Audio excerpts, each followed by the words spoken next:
पाक अमरीका तिजारती मुआहदे पर break through का इम्कान पैदा हो गया। वजीर खजाना वाशिंगटन में अमरीकी हुकाम से आज मुलाकात कर रहे हैं।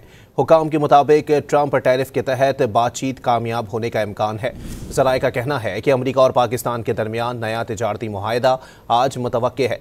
वजीर खजाना मोहम्मद औरंगजेब और अमरीकी सेक्रेटरी तिजारत के दरमियान होने वाली मुलाकात में सेक्रेटरी तिजारत जवाद पाल और DG SIFC भी मुलाकात में शरीक होंगे। ज़राए ने दावा किया है कि पाकिस्तान और अमरीका के दरमियान नए तिजारती मुआहदे के लिए मामलात तय कर लिए गए हैं। दोनों ममालिक एक दूसरे पर 15 से 20% टैरिफ पर तैयार हो जाएंगे। मुआहदे के तहत पाकिस्तान अमरीका से सोयाबीन, ज़रई मसनूआत, काटन और दीगर मसनूआत दरामद करेगा।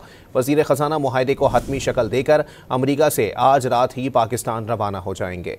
पाक अमरीका तिजारती मुआहदे पर ब्रेक थ्रू का इम्कान पैदा हो गया। वजीर खजाना वाशिंगटन में अमरीकी हुकाम से आज मुलाकात कर रहे हैं। हुकाम के मुताबिक ट्रंप टैरिफ के तहत बातचीत कामयाब होने का इम्कान है। ज़राए का कहना है कि अमरीका और पाकिस्तान के दरमियान नया तिजारती मुआहदा आज मुतवक्के है। वजीर खजाना मोहम्मद औरंगजेब और अमरीकी सेक्रेटरी तिजारत के दरमियान होने वाली मुलाकात में सेक्रेटरी तिजारत जवाद पाल और DG SIFC भी मुलाकात में शरीक होंगे। ज़राए ने दावा किया है कि पाकिस्तान और अमरीका के दरमियान नए तिजारती मुआहदे के लिए मामलात तय कर लिए गए हैं। दोनों ममालिक एक दूसरे पर 15 से 20% टैरिफ पर तैयार हो जाएंगे।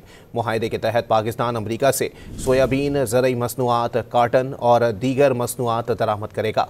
वज़ीर ख़ज़ाना मुआहदे को हतमी शक्ल देकर अमरीका से आज रात ही पाकिस्तान रवाना हो जाएंगे।